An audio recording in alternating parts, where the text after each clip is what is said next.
didn't know they called for it yet. It's not gonna be up.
Good morning.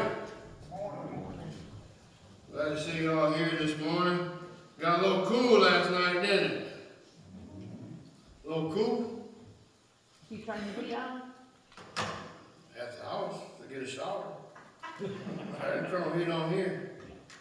So my oven was on up. No. But it done went up 2 degrees since we got here, since I got here.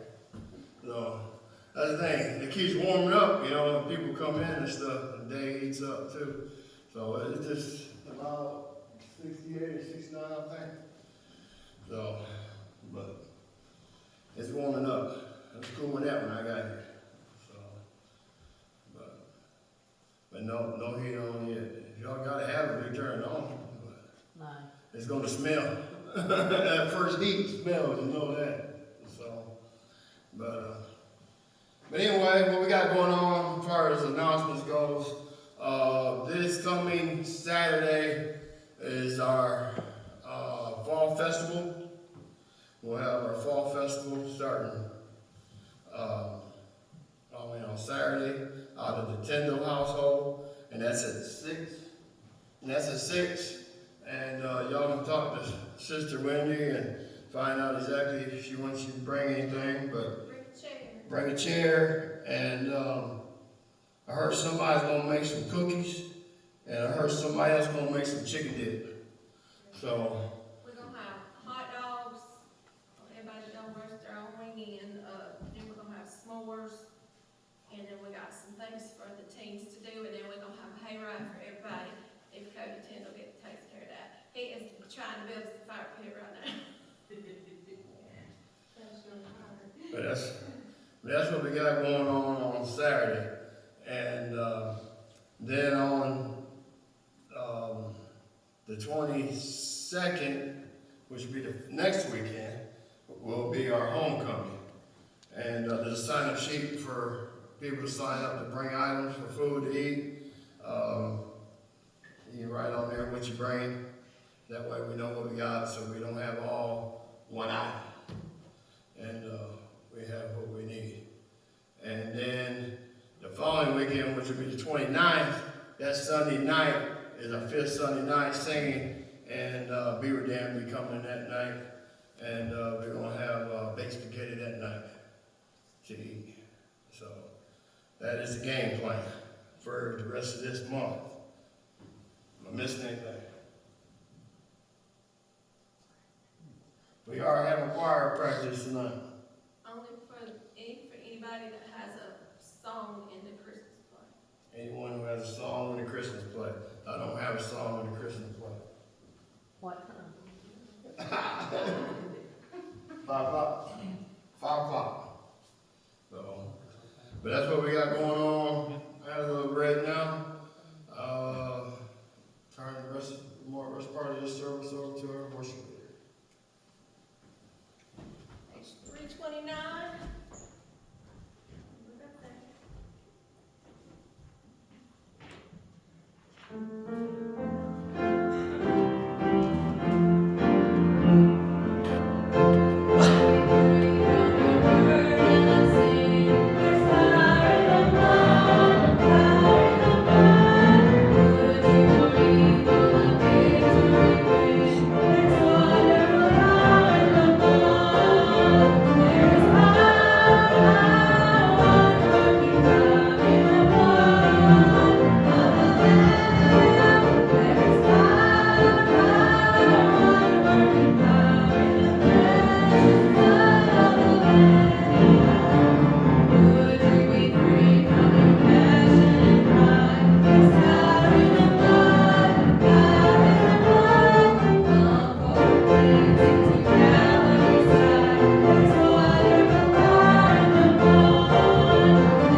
Ephesians.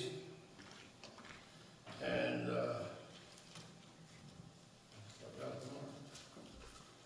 then we're going to go to Exodus. We're going to start out in Ephesians, end up in Exodus, and we're going to look at a couple things here this morning. We've been looking at and dealing with, out of Ephesians, what Apostle Paul calls his, things that are his. I told you like 21 things I believe is his. And I don't know if the Lord's going to give me liberty to do all 21. I don't know. Until he cuts me off, we'll keep doing it, folks. So, but we looked at his will in Ephesians 1:5.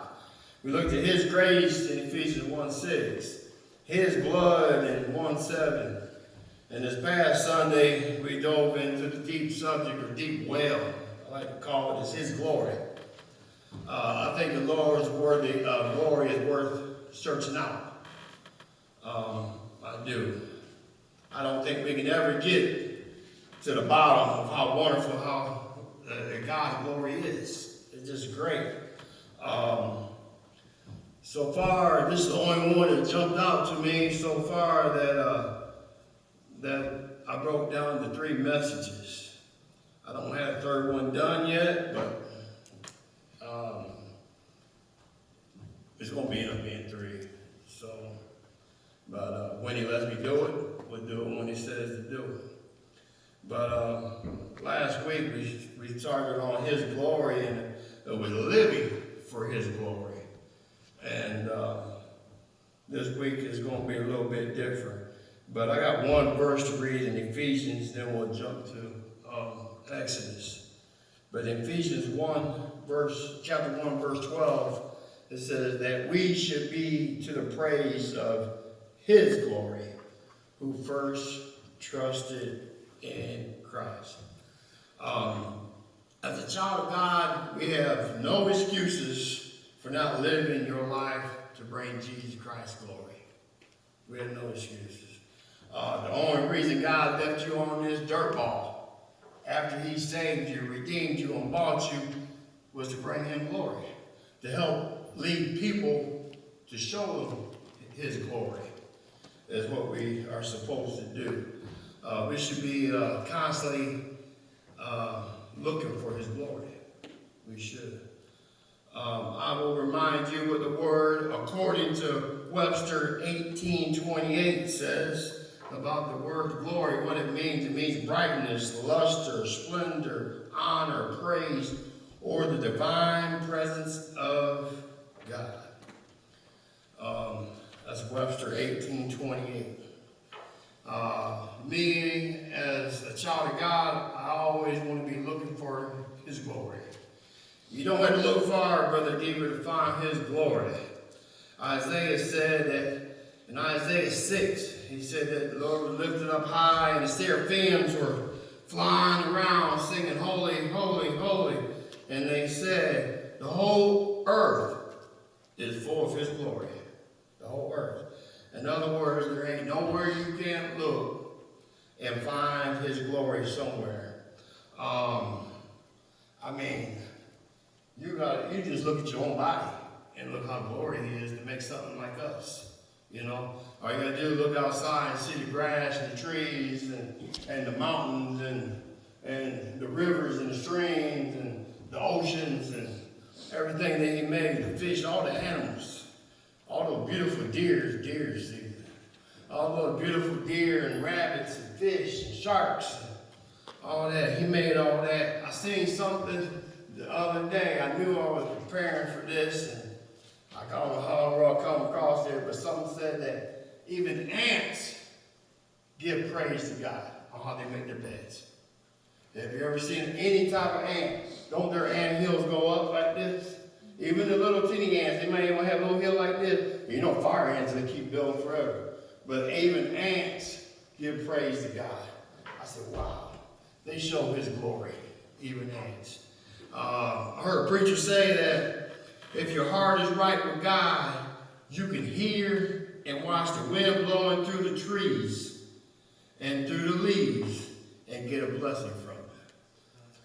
As windy as it was yesterday, I said, this is a good, trigger that thought off that I remember hearing, The Bible said that fools have said that his heart, that there is no God.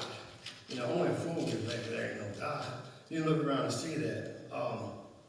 Like I say, you don't look far to find it. Anything that we see, we ought to say, man, there's got to be a God. Give him glory. He deserves our glory. He deserves to get all the glory he gets.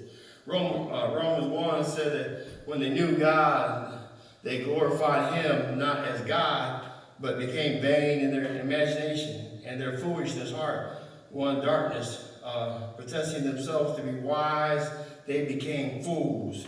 Romans 1:23 said they changed the glory of God into likeness made like unto four-footed beasts and creepy things and men, and they worship and serve the creature more than the Creator, who bless forever. Amen. That's what it said. In other words, they gave glory to the creature or the animal kingdom more than they did the Creator. They gave him more glory. You say, well, we live in a civilized America. There is no way we don't do nothing like that. I think we kind of do. I would say we do. In fact, you can go to jail for killing a bald eagle, or an egg of a bald eagle, or any of that. You go to jail for that. You can go to prison or jail for building a home on a speckled forest, rain spotted frog. You say, yeah, that's such a thing. You can go to prison for that. The sea turtles, the different ones you can go to jail for that. But yet, people seem to think it's okay to go inside a woman's womb and yank a baby out and kill it. That's right. What's wrong with that picture? Explain that to me. And we worship the creature more than the Creator. But I'm preaching on looking for his glory. As a Christian, that'd be something we constantly should be doing, looking for his glory. If we start looking for the glory in society, you'll miss his glory. On how bloody and messy this world is. You can't watch the news without hearing about a shooting or some robbing or something bad. You can't help but see it. We got to take our eyes off of those things and put our eyes on him. Put our eyes on him. In Exodus 33, we're going to jump to Exodus 33, and there's a man that's looking for God's glory. This man's name is Moses. His name is Moses. And I think we can get some help from this. I really do. Exodus 33 and verse number 14. Verse number 14. And he said, my presence shall go with thee, and I will give thee rest. And he said unto him, if thy presence go not with me, carry us not up hence. Let me pause right there on verse 15. I think that'd be a good model for all Christians to have. What he is saying right there is, God, where you go, I'll go. God, if you don't want to be in that place, I'm not going to be in that place. That's a good model to have. It is. Verse 16. For wherein shall it be known here that I and thy people have found grace in thy sight? It is not in that thou goest with us, so shall we be separated, I and thy people, from all the people that are upon the face of the earth. And the Lord said unto Moses, I will do this thing also that thou hast spoken, for thou hast found grace in my sight, and I know thee by name. And he said, here is our verse right here. And he said, I beseech thee, show me thy glory. And he said, I will make all my goodness pass before thee, and I will proclaim the name of the Lord before thee, and will be gracious to whom I will be gracious, and will show mercy on whom I will show mercy. And he said, Thou canst not see my face, for there shall no man see me and live. And the Lord said, Behold, there is a place by me, and thou shalt stand upon a rock. And it shall come to pass, while my glory passes by, that I will put thee in a cleft of the rock, and will cover thee with my hand while I pass. And I will take away mine hand, and thou shalt see my back parts, but my face shall not be seen. Heavenly Father, I come to you this morning, and I say, Father God, I ask you to help me this morning. I ask you to fill me with the Holy Ghost and give me exactly what you need me to say. And ask you to help everyone hear what you need them to hear. In the mighty and powerful name of Jesus, I do pray. Amen. Here's a man who says, Lord, I want one thing. I want to see your glory. God, I don't want to be rich. I don't want to be famous. I just want to see your glory. That's all I want. That's all I want. If there has ever been a time that God's people need to see a wonderful God, an amazing God, a divine honor and praise him, is now.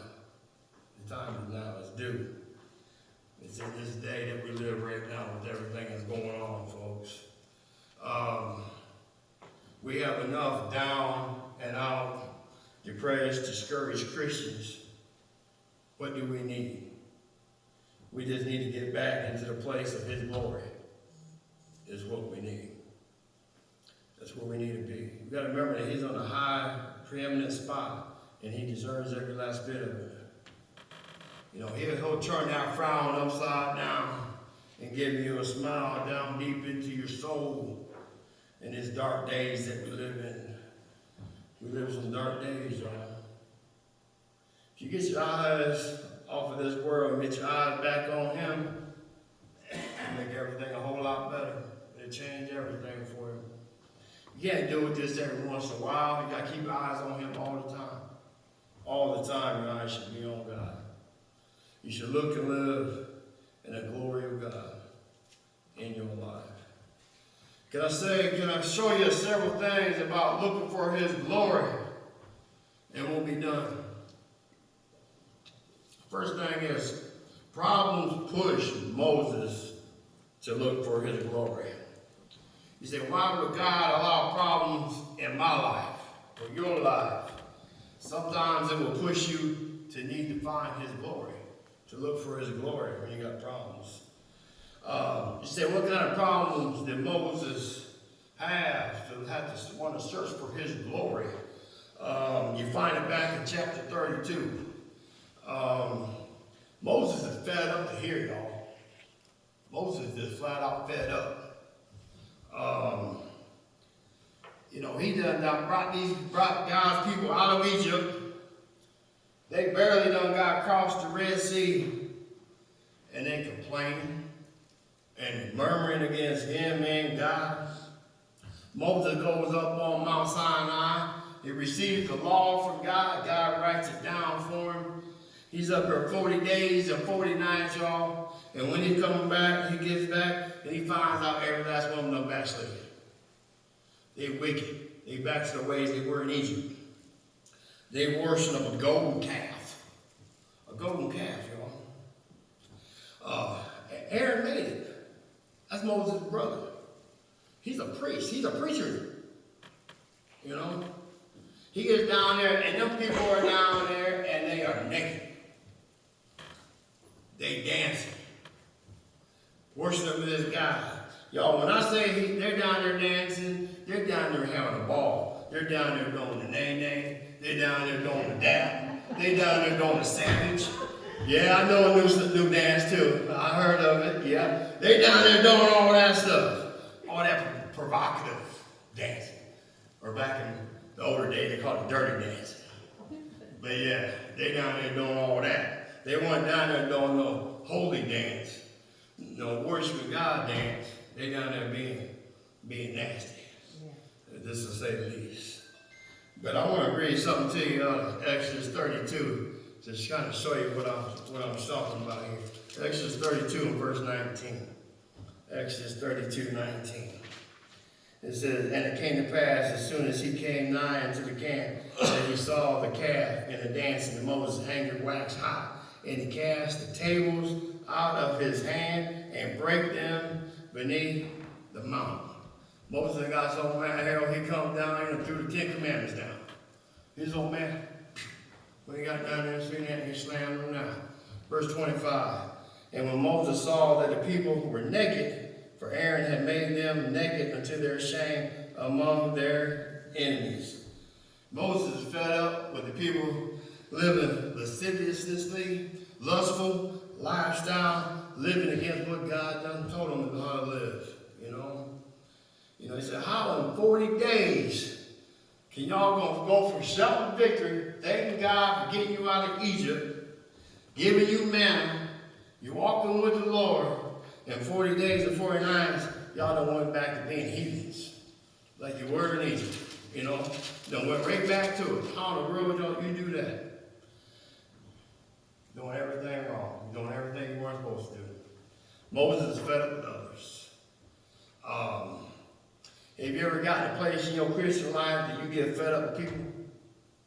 You get fed up with people. You do. You know. Then if you get too fed up with people, you end up getting your eye off of God. You know. You see people post on Facebook or wherever they post at, and you say, man, that person claims to be saved. What kind of post is that? What are they involved in? How are they involved in it? They're supposed to be God's people. And look what they're doing. But he's just fed up with them. He's fed up with their lies also. He said, their lies? Yeah. Watch what Aaron said. Aaron lied. His own brother. Like I say, he's a preacher. In 32:21, Aaron said, and Moses said it to Aaron, what did this people unto thee that thou hast brought to great sin upon them? And Aaron said, let not the anger of my Lord wax not high. Thou knowest the people that they are set on mischief. For they said unto me, make us gods, which shall go before us. For as this Moses, the man that brought us up out of the land of Egypt, we wot not what is become of him. And I said unto them, whoever hath gold, let them break it off. So they gave it to me. Then I cast it into the fire. And then watch this. Just boom, boom, boom. And there came out a calf. Man, ain't that some magical stuff? You just throw some gold into a fire and then come out a calf. He made it for him. He had a mold. You just don't just throw gold in the fire and it comes out a calf, doesn't happen. It don't happen. It's got to have some way to shape it. Aaron made it for him. So now he done flat out lied to Moses. He lying to him. You know, it don't happen that way. Aaron made it, you know. Before we get so high and mighty about Moses and think everybody else's fault, Moses also fed up with himself. He fed up with himself. In verse 19, it told you what it said in verse 19. He come down and he threw the 10 Commandments down and broke them. I know I've been bad. I know y'all been bad. I'm sure of it. But I bet you ain't none of y'all broke all 10 Commandments at one time. Moses broke all 10 at one time. You know, when he broke all 10 at one time, you know, that's a problem. You know, so Moses got problems. You know, I got problems. Moses' people got problems. But like I said, he broke them. And he said, God, I got to have some of your glory. I need to see your glory. I need to see somebody that's holy. All I'm looking at my problem, their problem. We ain't nothing but a mess. I need to see something better than that. You know, we start focusing on other people's sins and their shortcomings. We have shortcomings in our own self. You know, we do. We need to turn our eyes on Jesus is what we need to do. There's plenty of fault to be found in this preacher. I'm sure there's plenty of fault to be found in those pews. I know that if you follow me around for 24 hours or a day or two, you'll find fault in me. I'm sure if I follow one of y'all around for a day or two, I'm gonna find things about you. But I tell you, what helped this church and help the Christians all together is we just start focusing on Jesus. It'll help everything out. It'll help everybody, everything out. Just get eyes on the Creator, instead of the problem, Get back to God's Word, get back to God's house, and just listen to what He wants to say to you. He'll speak to you. When you come to church, say, I'm looking for a blessing. I come to find God. I want to hear from God. I come here to hear from Jesus. That's what I want when I get here. I want to hear from Him. Come here expecting to hear from Him. And you'll hear from Him. He's a lily in the valley. The rose of Sharon. He's the chiefest among 10,000. So I'm fed up with this world. I need to see His glory. I need to see it. But Moses is fed up in chapter 32. Actually, chapter 32 is just one big mess, you know the truth. It's just a flat-out mess. The people mess up. Moses messes up. It's just a mess. And then Moses says, God, I beg you. And beseech you. He says, I beg you. I didn't need to see something better than this. And God says, I got a place that you can take a peek at. You can take a peek. I let you see a peek. I'll be honest with you. If I was God, and I just wrote them 10 commandments out, this is why the Bible says God wrote them out with His finger. God done wrote these 10 commandments out. It ain't been but a couple days now, you done bust them up. And now you want to see my glory. If I was God, I'd be like, I don't know if I got time for this, Moses. You acting up. I'm being honest. But God ain't like that. God said, I got a place you can see me at, Moses. And it's right here, right next to me. You see it right next to me. I'm going to let you see it, Nobody measures up to God. I do know that. But God lets you see some of the glory. Just say, God, show me your glory. I need to see it. Point 2 is there's a place for Moses to peek at his glory. There is a place for him to peek at his glory. In Exodus 33, verse 18, said that he would walk by and he let Moses see his glory, but he covered his eyes so he couldn't see his face, but he see his backside. I'm just going to tell you, if you've seen his glory, you just drop. You would just drop if you've seen his glory. You would. Just like the disciples did on Mount Transfiguration. They just dropped. They just dropped. That's what they did.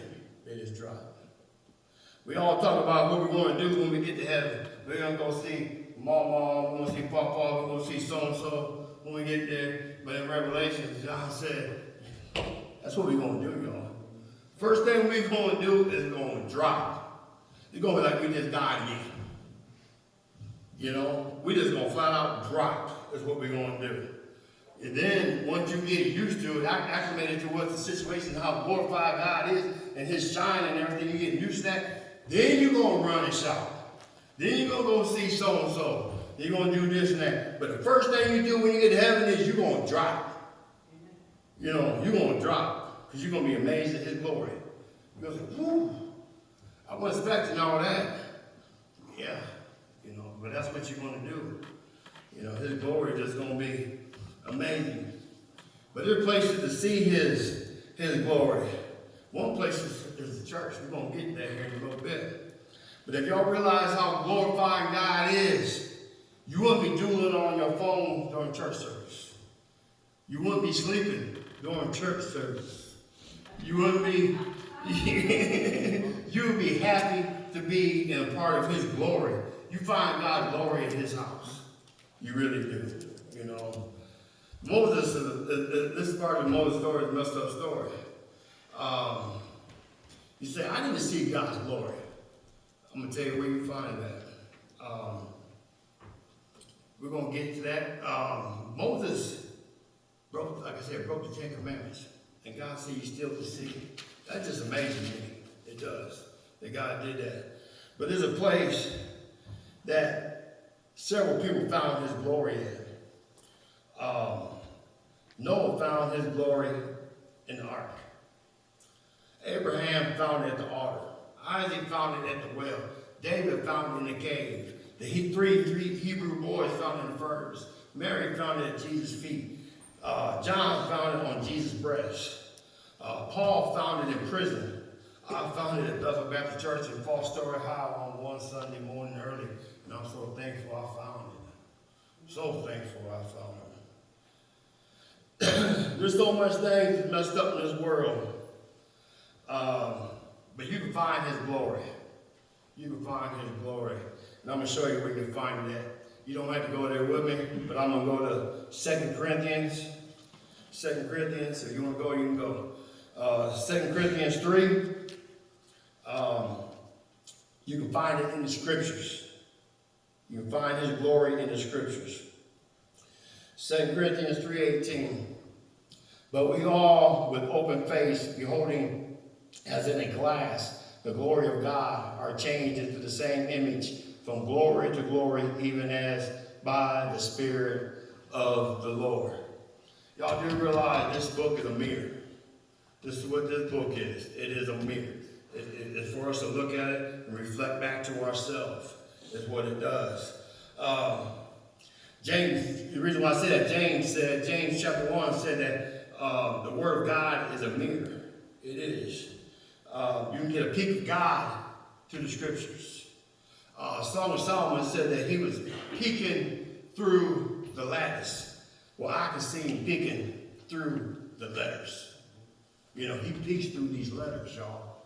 He does. You can hold it up and it's like this, peeking at you. He's looking at you. He truly, truly is. But you can get a peek there. You can get a peek from Genesis 1 to Revelation 22:21, and everywhere in between. Open up the book, pick a spot, and he's peeking at you. He really, really is. He's there. I hate it when people say, I don't have to go to church. I am the church. There is no such thing as a one-person church. It ain't. It's a congregation. It's people gathering together. That's what a church is, you know.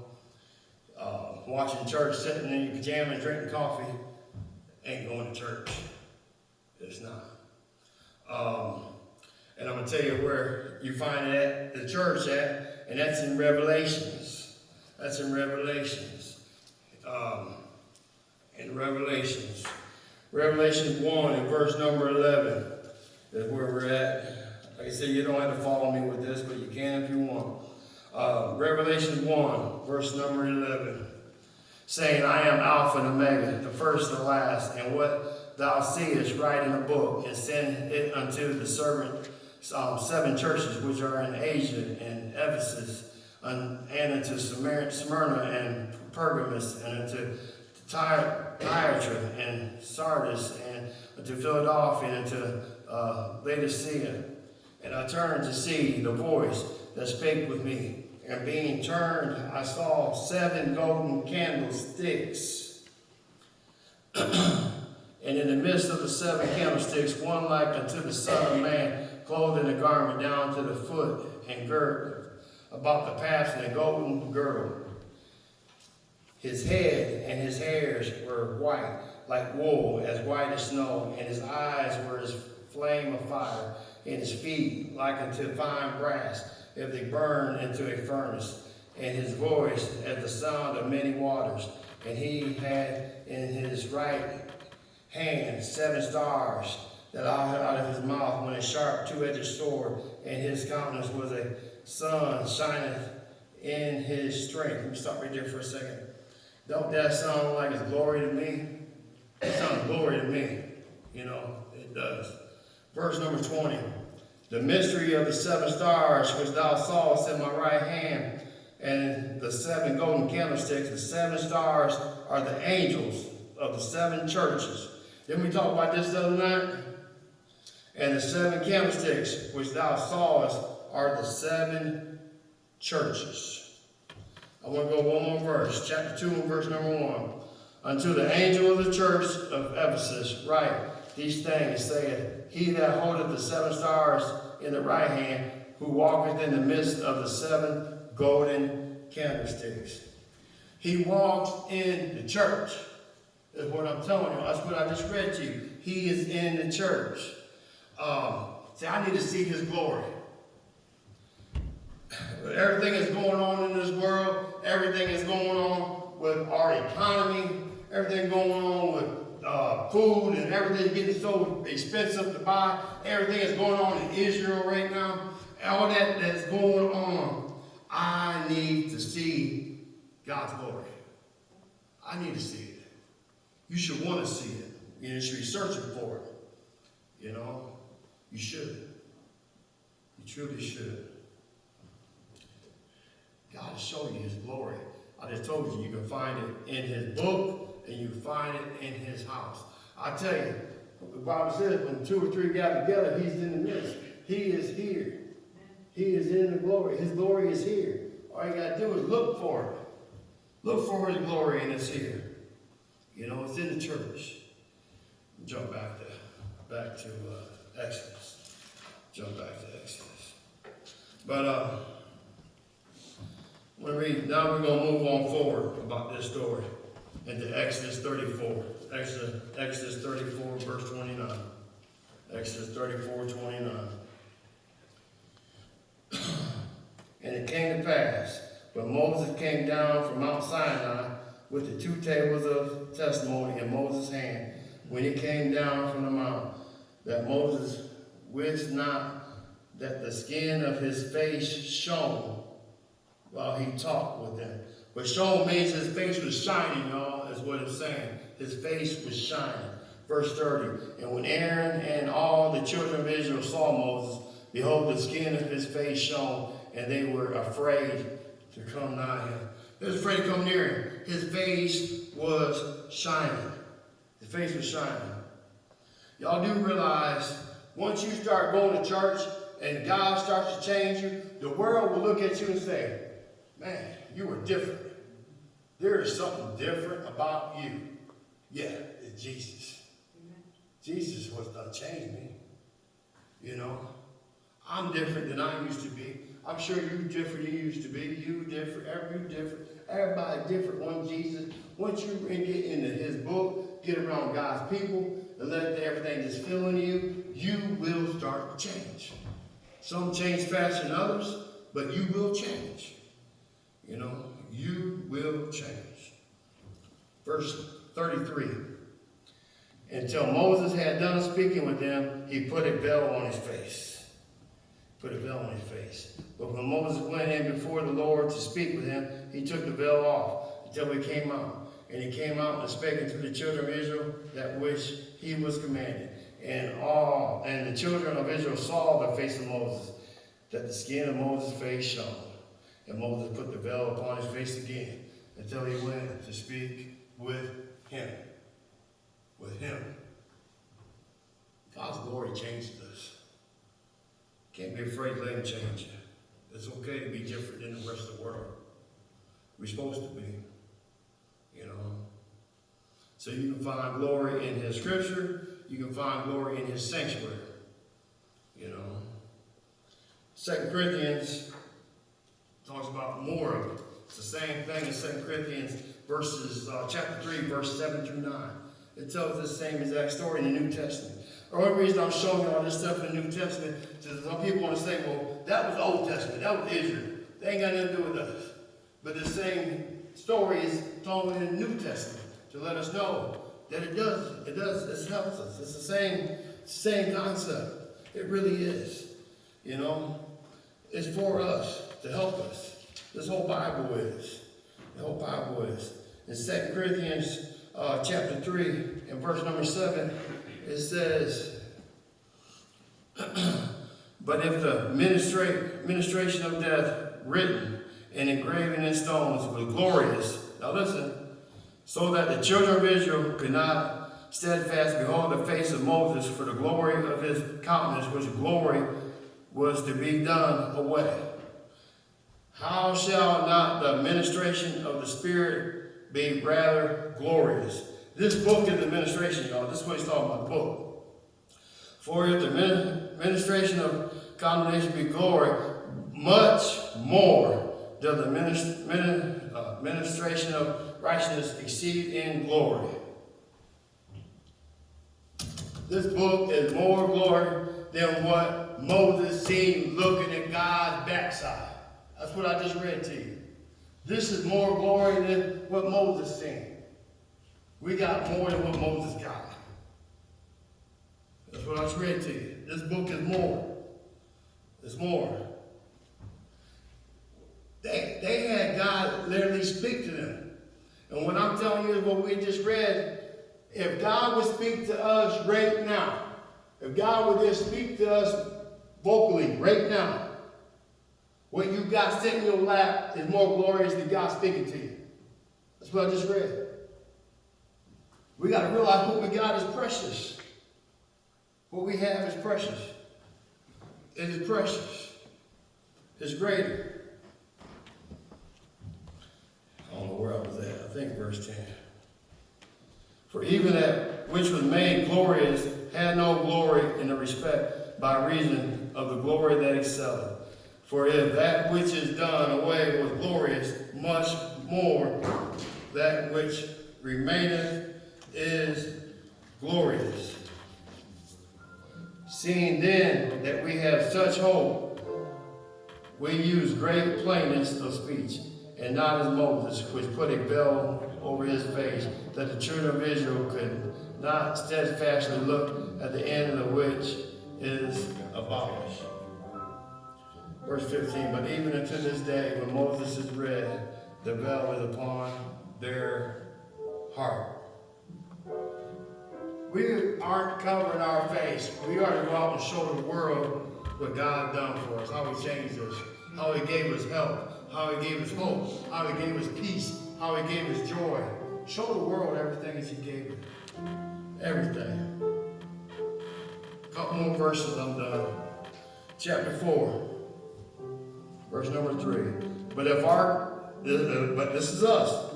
But if our gospel be hid, it is hid to them that are lost, in whom the God of this world hath blinded the minds of them which believe not, lest the light of the glorious gospel of Christ, who is the image of God, should shine unto them. For we preach not ourselves, but Christ Jesus the Lord, and ourselves your servants for Jesus' sake. This is it, verse 6. For God, who commanded the light to shine out of darkness, we got the light inside of us. Jesus lives inside of us, has shined in our hearts to give the light of the knowledge of the glory of God in the face of Jesus Christ. But we have the treasures in earthly vessels, that the excellence of the power may be God and not of us. Jesus lives inside of us. Let it shine. Show the world. We are troubled on every side, yet not distressed. We are perplexed, but not in despair. Persecuted, but not forsaken. Cast down, but not destroyed. Y'all, I got Jesus living inside of me. I got to tell somebody. You got Jesus living inside of you. Tell somebody. If Jesus ain't living inside of you, right now is the time you get it. Right now. There is no other time. Time of salvation is at this moment. You can't wait. You can't wait. There ain't no age on when you're gonna meet your maker, folks. I guarantee you those kids over in Chesney wasn't expecting not to make it home that day. We don't know that we're not gonna make it home. We don't. We gotta be prepared to meet our maker. There's no time like the present. That song.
this morning. Father God, I thank you for being with us this morning. You promised to be here with you and felt your spirit this morning. I thank you for it. Now, Father, I ask you to take a simple little message, bless it, and let it go out and help everyone here this morning. Now, Father, I lift up to you Israel and everything they have going on, Father. I ask you to give them strength and shield of protection. I ask you to protect us and bring us back to the next appointed time. In Jesus' name I pray. Amen.